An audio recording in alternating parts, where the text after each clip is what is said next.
सच्ची हिंदी कहानी कर्मों का फल। हम जैसा करते हैं भगवान हमें वैसा ही फल देता है।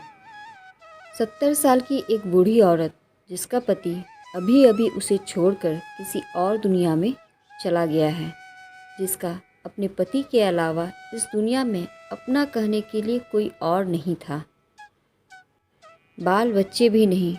पिछले कई दिनों से उसे घर खाली करने के लिए नोटिस पर नोटिस आई जा रही थी।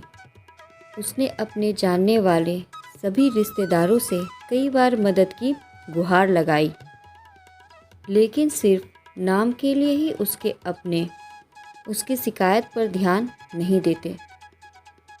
उसकी सहायता के लिए कोई भी आगे नहीं आया।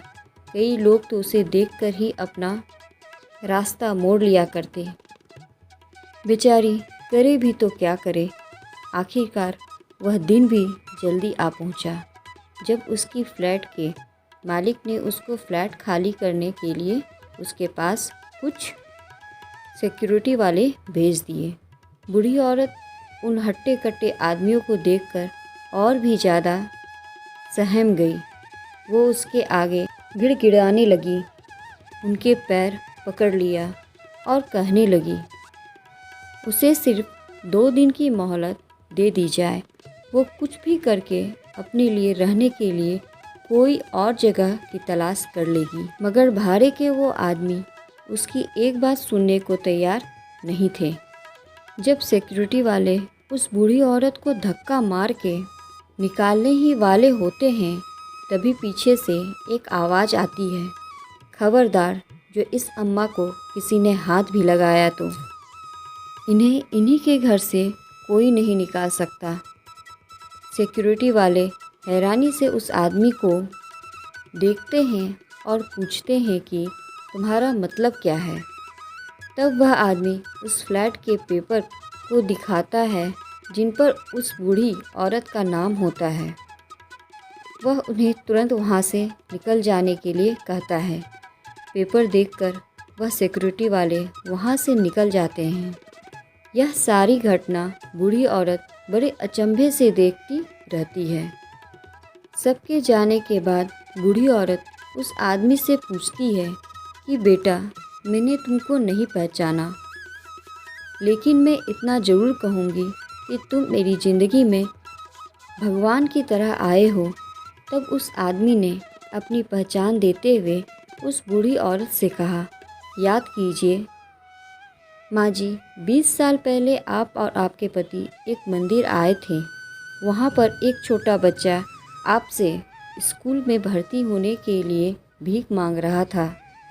आपके पति ने तो यह कहकर उसको मना कर दिया था कि इसको पैसा मत देना, यह नशा कर लेगा, और आगे चले गए थे। लेकिन आप वहीं पर रुक गई थीं और आपने अपने पास रखे हुए सारे पैसे उस बच्चे को दे दिए थे। आपने आशीर्वाद और एक ताबीज़ देते हुए उसे कहा था कि भीख मांगने से तो अच्छा है छोटा मोटा काम करो और अपनी पढ़ाई पूरी करो, तुम्हें भगवान जरूर कामयाबी देगा। माँ जी, मैं वही भिखारी बच्चा हूँ जो आपके बताए हुए रास्ते पर चलकर आज इतना बड़ा हो गया है कि एक एस्टेट एजेंट बन गया है और इस काम में बहुत शोहरत और दौलत कमाई है। इसी काम में मुझे इस बात की खबर रहती है कि किस दिन कौन सी प्रॉपर्टी खाली करवाई जाने वाली है।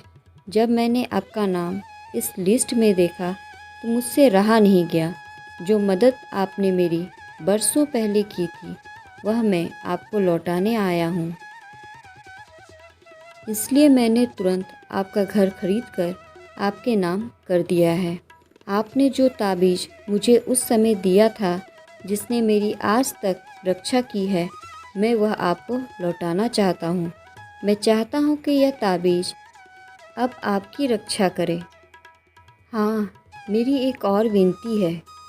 बुढ़ापे के समय में अगर मैं आपकी लाठी बन पाऊँ तो मैं अपने आप को खुशनसीब समझूँगा। यानी कि अगर आप मेरे साथ रहेंगी तो मुझे और अच्छा लगेगा।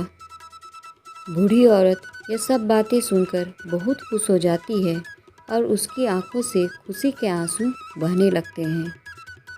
दोस्तों, इस कहानी से हमें यह सीख मिलती है, कर्म एक चक्र की तरह होती है जो कभी न कभी लौट के आपके पास ज़रूर आते हैं। इसलिए जीवन में जब भी मौका मिले अच्छे कर्म करते रहिए। कहानी पसंद आई हो तो लाइक, सब्सक्राइब और शेयर करना ना भूलें। धन्यवाद।